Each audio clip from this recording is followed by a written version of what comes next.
Hello, everybody. Thanks for checking in today. Just started with this beautiful picture. All the pictures so far have been from the astronomy picture of the day, which I highly recommend checking. Maybe I'll try to remember to put a link uh, in Schoology to that. It's just a kind of a cool way to check in. You can see some physics principles that we've learned a little bit about, some refraction, some reflection, all kinds of cool stuff. I'm here too. Good morning, or afternoon, or evening, or happy middle of the night whenever you're doing this.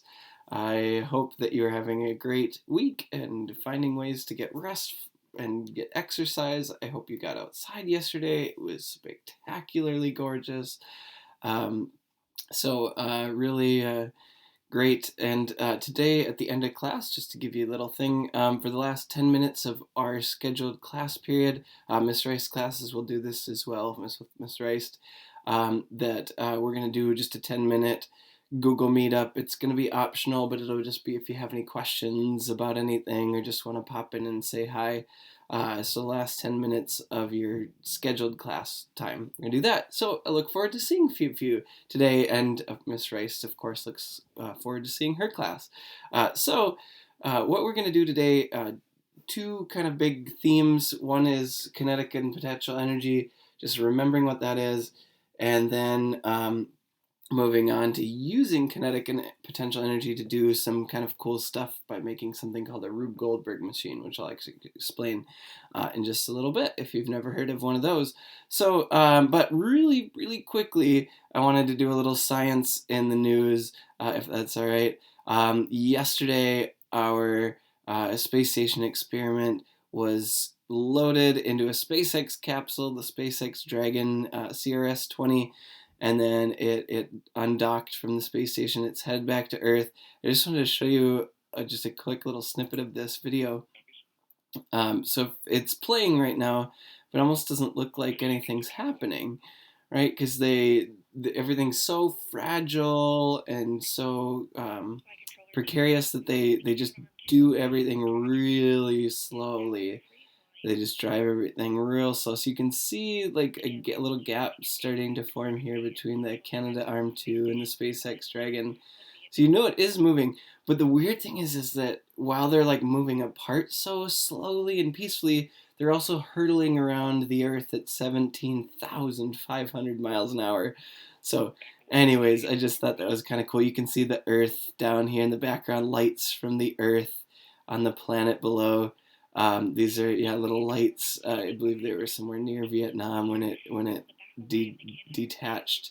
So, anyways, really cool stuff that happened. I was watching it live or trying to watch it live, um, and I caught a few little moments. I caught it was just kind of coasting off through space. This was with an external camera, and then this moment when the solar panels lit up by the red and green light, and I thought it looked like lightsaber, like a cool green red combo lightsaber.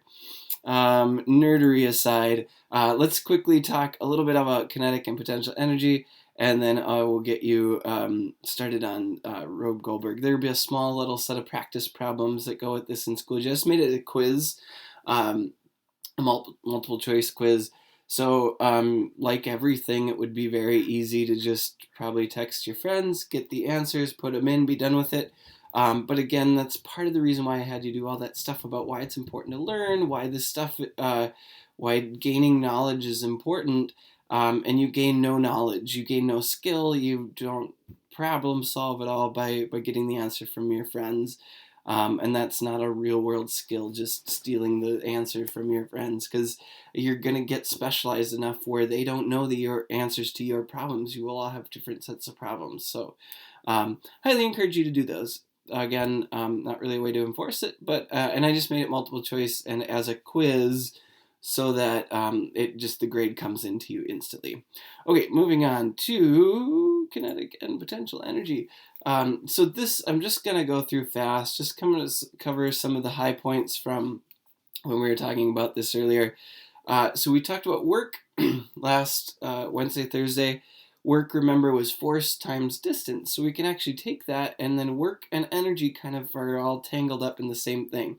So if I make some force over some distance, I'm doing work on an object, but I'm also changing its energy, is another way to look at it. So the work energy connection here is that work is energy transferred by force. So I lift something up. I do work on it to lift it up, but now it has potential energy. Or the ability to do work. I've shoved something and now it's moving, and now that moving thing can hit something and impart its energy to that, and it can do work on that object, things like that. Um, so work and energy are really like things going on around you every day. There were these two kind of categories: doing work against another force. So that on this weird bow and arrow, this is from a movie called Robin Hood Men in Tights, which is hilarious and stupid and wonderful. But anyways, you're creating this potential energy in this bow by doing work against this sort of tension in the string. And now if you let go, it can do some work. But also working to change the speed of something. You hit the gas pedal in your brand new Tesla, which I'm sure they're going to give everybody in America a Tesla after this for all the hardship that they're enduring. um, no, but anyways, so now it has some velocity, it has some kinetic energy, but we had to do work to get it that kinetic energy. All right, so what is energy? The ability to do work. Our two main categories: potential and kinetic. This is for mechanical energy. Obviously, there's more types, but we won't go into that for the sake of time. Potential energy is the stored energy. It can be stored in its position, either like in tension of a string or in a spring. It could be stored in your food, could be stored in firecrackers, could be stored in a battery, could be stored in its position away from Earth. Gravity could pull this down right onto this sleeping, napping person's face, and then it could do work on their face. Okay, so it's energy stored to height. This is going to be really important in our second activity of the day, which is going to be to begin construction on a Rube Goldberg. You're going to do a lot of pre-storing of energy in certain objects, and then you kind of release it, and then one object will do work on another object, which will release the potential energy of the next object in kind of a chain reaction. So you'll get a lot of practice with this.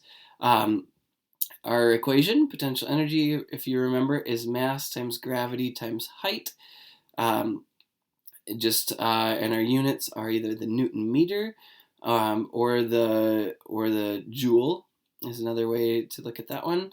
And then just really quickly where this came from, let's say I'm lifting a box to a height h. Well, that box has a weight of mg. This was sort of like the weight in our pulley simulator. Weight was mg. They just summarized it as w, which is watts, not joules. But anyways, I digress. So in order to lift this box that weighs mg, you need to lift with at least a force of mg to get it to move. And so then this is our force, work against another force. And if we take these two things, our force is mg, our distance is h, and that's just so that work equation and the potential energy equation are the same thing, essentially. Gravitational potential energy, yay, woo. Okay, and then we talked about kinetic energy, the energy of movement, and it's really the amount of work required to get an object from rest to its current velocity. So the hitting the accelerator on your car, how much work does it take to get it to 15 kilometers per second or per hour? 15 kilometers per second is quite fast.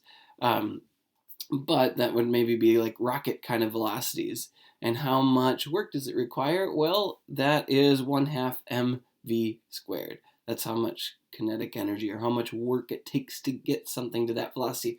Once it's now at that velocity, getting hit by a Tesla moving at 25 meters per second would impart a lot of kinetic energy into you, and then you would start flying backwards pretty fast. This is why, like in movies, if somebody gets shot with a bullet and they like fly backwards, while not specifically realistic, that bullet is imparting kinetic energy into the bad guy, who shouldn't have been doing whatever they're doing. No, in the movies it's always so dramatic, but it does impart a little kinetic energy into that person or thing. this is where that comes from. I'm not going to go through that again, but yeah, math, fun. Remember all this good stuff that we used to be able to do in person? I could just use all that whiteboard space to make you a masterpiece of math. Um, you can look at that slide more if you want. The slides are posted in today's slideshow. Okay, so at this point, we have an object. It's being held at rest above the surface of the Earth. It has a lot of potential energy, no kinetic energy at this point, and this is kind of our just total energy for the system. If I let this go, it starts falling. These are movement lines here, and it's lost a lot of its potential energy, but it's also gained potential energy or kinetic energy, and our total energy remains the same. If we look back there, total energy is same. Okay, and then if we go forward a little more, like just before it hits the ground, we have just a little bit of potential energy, just a little shy of the total energy with our kinetic energy, and then once it like gets to exactly the ground, our potential energy, we're gone. It can't speed up anymore. It has this kind of maximum amount of kinetic energy, which it then imparts to the Earth, creating friction, creating a little movement of the Earth, all those weird things we've been talking about. Okay, so finally, conservation of energy, really important fundamental law of the universe. Energy can't be created or destroyed. Therefore, the sum of energies in the system is constant. That's this like total energy is not going to change. And so we're going to do some Google Meetups today. 7th hour, you will meet up with Miss Rice. She'll just be in a Google meeting. She'll send out a link to that at about 10:04, 10:03-ish. And she'll just be in there waiting. Anybody that wants to pop in, ask questions about the Rube Goldberg, ask questions about the kinetic and potential energy practice problems. I'll record my meetings and post those if anybody wants to like check in to see if somebody else asked the question that you wanted, or just say hi. And I really truly do miss you all. So this is forthcoming. Yeah, be great to see some of you today. And this slide also, this one here is posted if you just kind of progress through this slideshow. Okay, have a great day. I'll see you again in video round 2 about the